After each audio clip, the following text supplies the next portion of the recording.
Tuli mwezi omutukuvu, omwezi ogwa Ramadhan, naddala kusaidia yaffe ffe abayisiraamu.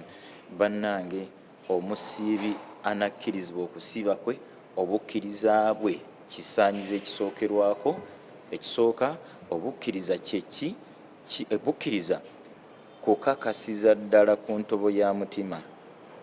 Kyokakasiza ku ntobo y'omutima n'okiyisa ne ku lulimi lwo, nga n'awulira obuwuliza emboozi zo ez'enjawulo, awuliramu obukkiriza. Kyakusatu, ne kyeyolekera mu by'okola. Kati obukkiriza buno tulina empagi ziri mukaaga kwe buyimirira. Noonya empagi zino wakati mu kukebera obukkiriza bwo, oyina empagi ziwera omukaaga.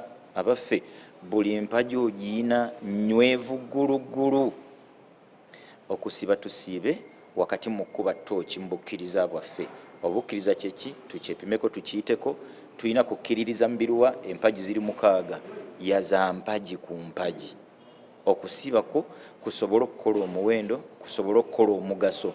Otherwise twandimenyekera obwereere, yadde wakyaliwo omukisa ogukyusaamu egwetereeza ku byonna ebyetaagisa okwetereeza. Tusinkane insha Allah. Tukwebaza nnyo, tojjanga okwo okulaba NTV.